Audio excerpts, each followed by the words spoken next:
cooperado, olá produtor rural, estamos iniciando mais um episódio do videocast Coplacana.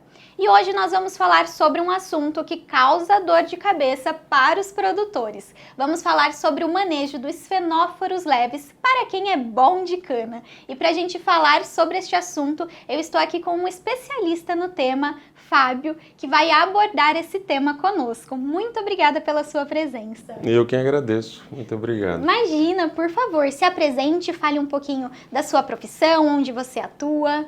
Eu sou engenheiro agrônomo, já estou no mercado há 25 anos. Estou na Damar há 3 anos e meio na área de desenvolvimento de mercado, com foco em cana-de-açúcar, né?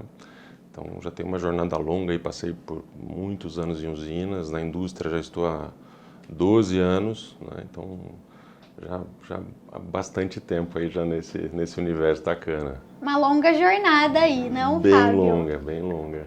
Legal. E para a gente contextualizar as pessoas, vamos entender um pouquinho dos danos e impactos econômicos que os fenóforos leves causa aí em todo o canavial. Fale um pouquinho sobre isso para a gente. Perfeito. Os fenóforos, sempre que a gente fala dessa questão de importância de praga, né, a gente traz exemplos de outras pragas, né, broca, cigarrinha, né, que são pragas já muito comuns, né, no dia a dia dos produtores. Os fenóforos é uma praga não tão recente, mas uma praga que vem evoluído de maneira muito significativa nos últimos 2 anos. Se a gente pegar de 2021 a 2023, nós praticamente tivemos a área dobrada, a área de infestação, a área controlada, na verdade, dobrada. A gente saiu de 1,5 milhão de hectares para 2,6 milhões hectares em 2023. Temos ainda muitas regiões que ainda estão identificando o problema, é o caso de Goiás, agora tem casos recentes em Goiás aparecendo, uma fronteira nova, né? Mas no Centro-Sul, no estado de São Paulo, é uma praga que já está estabelecida.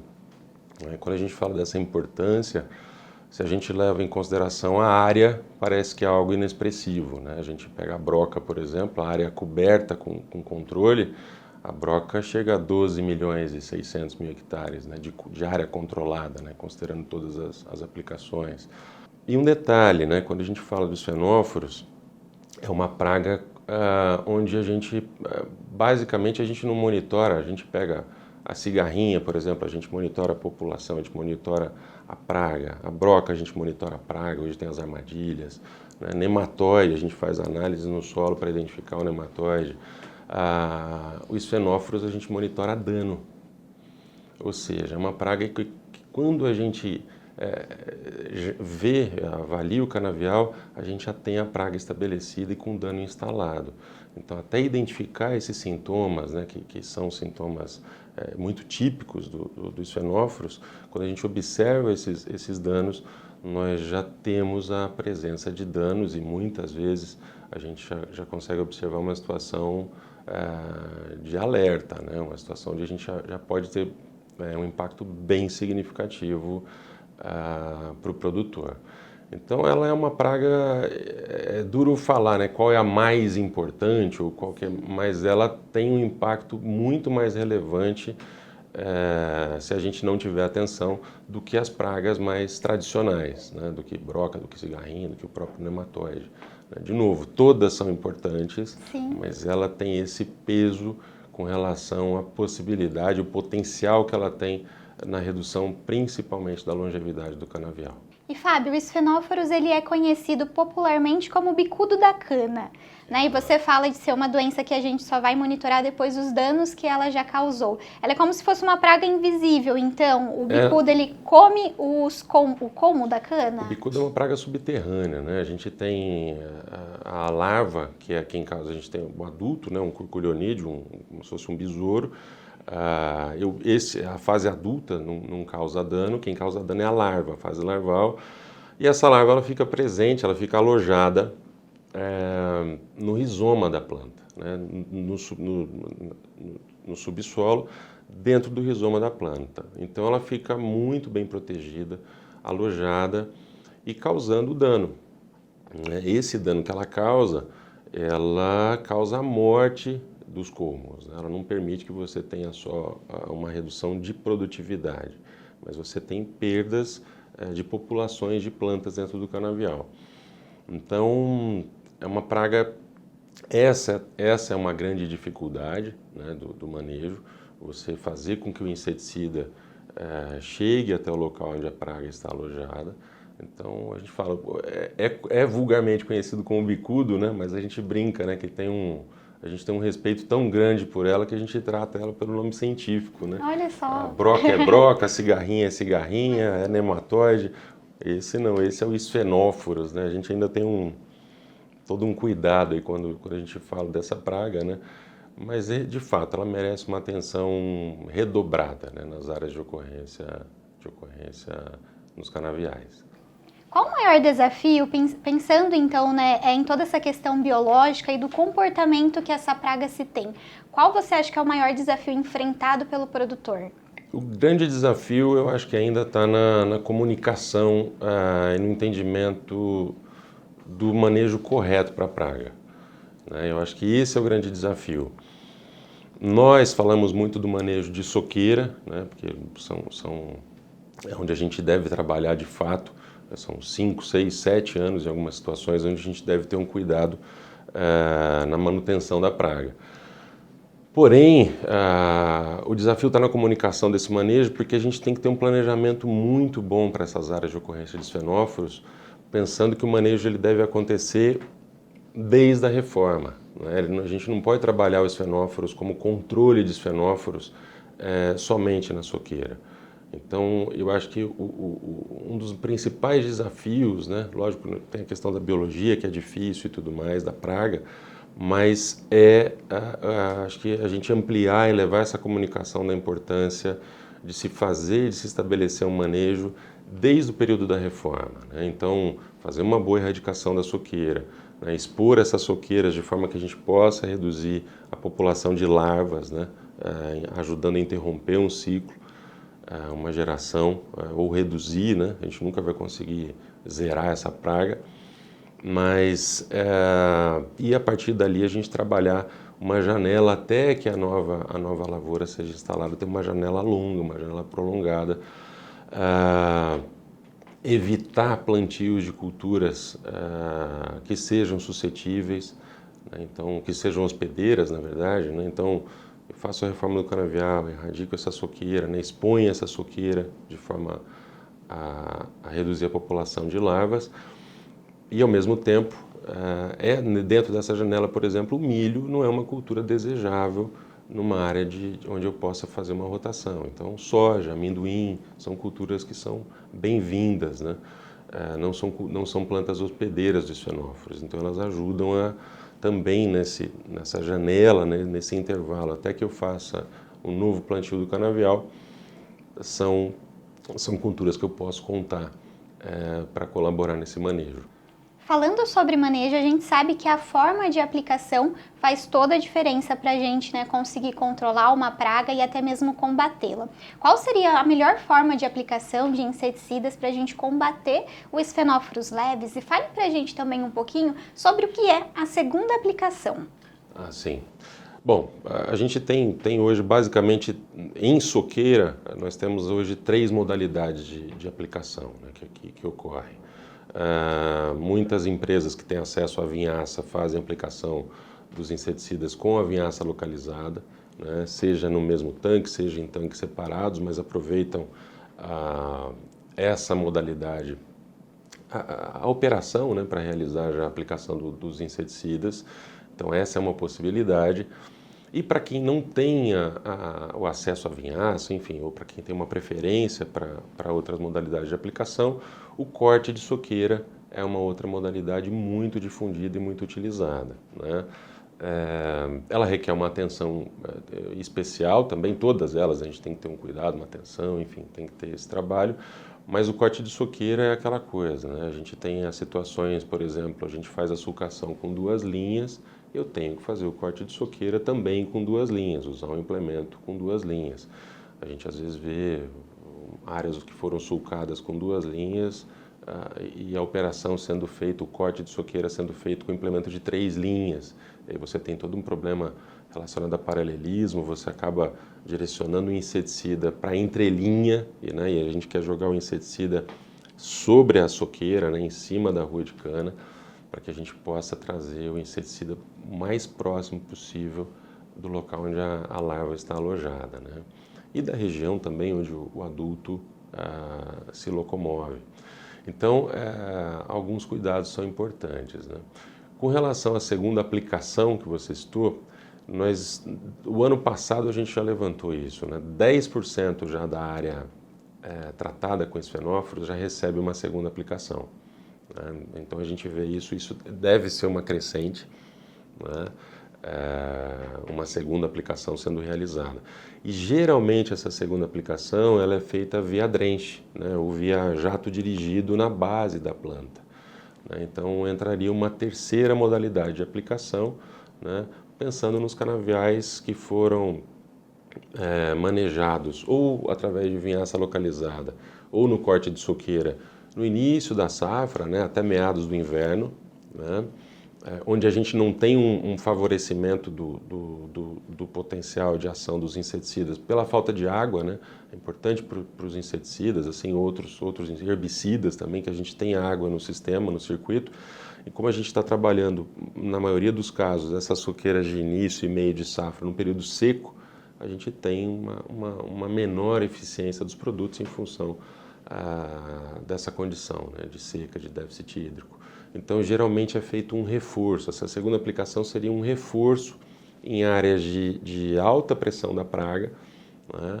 Onde eu entro com essa segunda aplicação de novo, geralmente feita via drenche, né? Via jato dirigido na base da soqueira, já num período de maior umidade.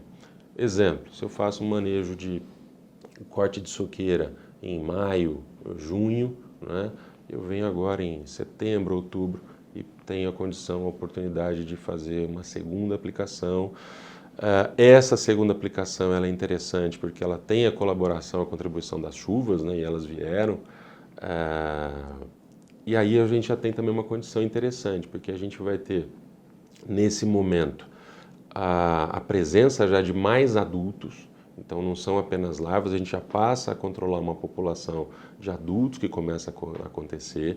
Isso também é importante pensando no próximo ciclo, né, dessa praga e da cultura, né, da cana-de-açúcar, numa redução mais significativa da população, né? Então esses são alguns pontos que a gente tem também que trabalhar quando a gente pensa nessa condição de manejo. Legal, e Fábio, pensando agora em quais as características físico-químicas nós devemos considerar aí para posicionar esse produto contra a praga dos fenóforos leves? Certo. Bom, esse é um tema bastante interessante, né? Se a gente voltar alguns anos atrás, a gente basicamente tinha um produto para manejo de fenóforos, né? De maneira ampla. Hoje a gente tem, se não me engano, 8 ou 9 produtos comerciais com essa finalidade, fora os produtos biológicos que estão surgindo. Então, existe de maneira muito importante também a necessidade da gente falar sobre isso, né? Essas características físico-químicas, elas trazem diferenças significativas de comportamento do produto no solo e na planta, né? E isso faz toda a diferença quando a gente pensa numa eficiência de controle. Eu costumo dizer, não existe produto ruim, né? Existe produto mal utilizado ou mal posicionado ou utilizado numa época inadequada, né? E não compatível com o seu comportamento. Então nós temos que levar em consideração a questão da solubilidade dos produtos, né? Então, e a época que eles vão ser utilizados. Então produtos de alta solubilidade, né, que a gente utiliza no período das chuvas, por exemplo, eles têm uma característica fácil de observar, que é o potencial que esses produtos têm de se perderem através de lixiviação. Eles vão ser levados através do perfil do solo e dificilmente eles vão ficar na região do rizoma onde a praga está alojada. Então, nessa situação, é importante que a gente tenha produtos com solubilidades equilibradas, moderadas, para que esses produtos fiquem posicionados, depois da aplicação, em torno do rizoma, próximo à região do rizoma, né? A outra característica é a sistemicidade. Então, esses produtos, estando ali presentes próximo ao rizoma, eles vão ter a oportunidade de serem absorvidos pela planta, né? E através do transporte ali via xilema, né, eles vão chegar através dos tecidos das plantas onde a larva fica alojada. Né? Então esse também é um outro aspecto que deve ser levado em consideração. E além disso, o residual, né? Esses produtos como a praga, se a gente levar o adulto, por exemplo, o adulto ele pode chegar a 300 dias de vida. Né? Então, pega a literatura aí com 250, 300 dias. Né? O adulto tem uma vida muito longa. Né? E no período que a gente utiliza os inseticidas, principalmente no período seco, né, a gente corta a cana e faz a aplicação. Né? Então a gente está diariamente fazendo esse manejo. Né? Então a gente acaba tendo que utilizar o recurso no período seco. Nessas situações, a gente precisa ter uma característica de residual importante, interessante para o produto, para que ele não se perca através de degradação, né, de maneira acentuada, e possa permanecer ali no solo, né, na região onde a praga está ficando alojada, abrigada, por um período maior.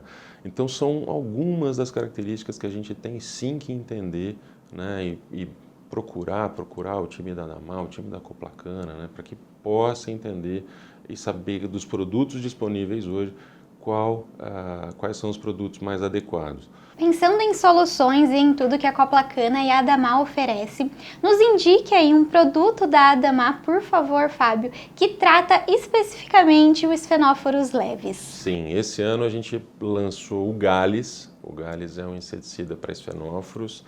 Ele também tem outros alvos, eu citei a cigarrinha, né? Ele também tem a gente chama é um amplo espectro, né?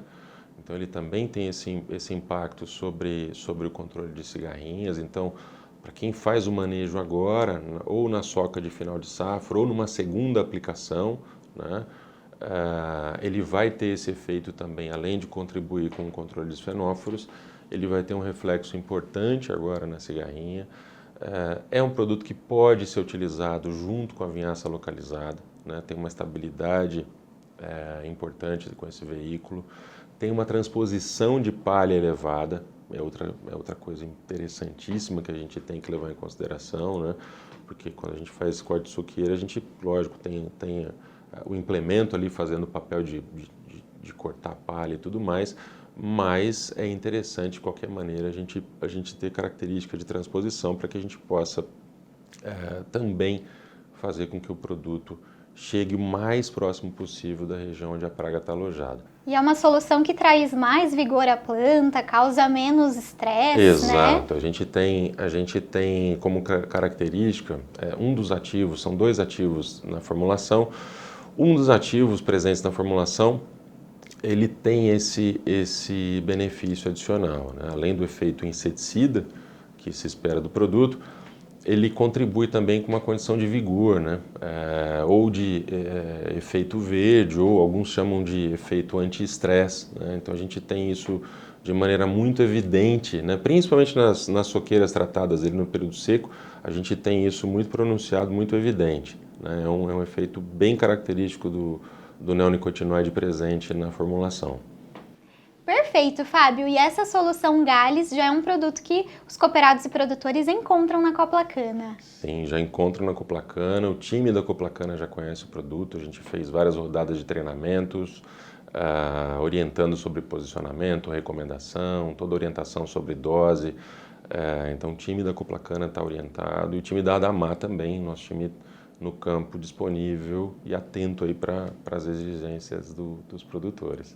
E vamos agora para o nosso jogo rápido.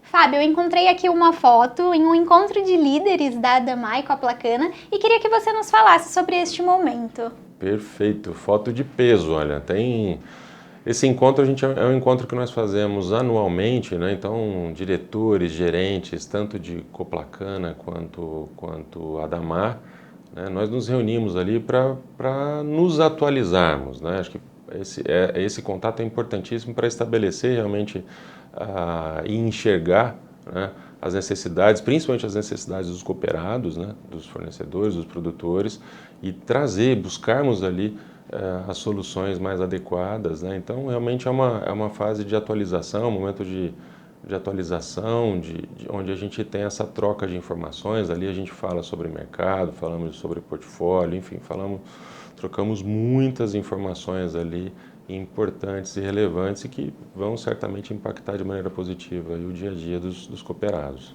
Momento para alinhar aí os eixos e colocar tudo nos trilhos. Exato, esse é o momento. Fábio, por favor, nos fale agora para a gente ir se encaminhando para o final do episódio, como você definiria a parceria entre Coplacana e Adamar? É uma parceria sólida, saudável, eu acho que e tem que ser assim, né? Acho que essa transparência, né, e tudo aquilo que é necessário para que a gente possa levar os cooperados, né? A Coplacana tem um papel fundamental nisso, né, em estabelecer essa ponte e nos apoiar e ajudar para que a gente chegue com essas soluções de maneira mais fácil, né, para os produtores. Então, eu acho que esse é o caminho, né, e é isso que a gente conseguiu estabelecer, essa relação Adamar-Coplacana. E agora, para todos os que se interessaram mais pela marca, deixe os canais de contato para que a galera possa buscar por vocês aí na internet. Sim, nós temos aí nossos canais através de redes sociais, de mídias sociais, o site da Adamar, adamar.com, né, são os canais aí onde a gente pode encontrar informações sobre o portfólio todo, sobre o Gales, está lá, tem os vídeos, tem informações interessantes. O que a gente encontra aí com relação ao que você comentou ali, o efeito verde, né, o efeito anti-estresse do produto, tudo ali pode ser encontrado nesses nossos canais de comunicação.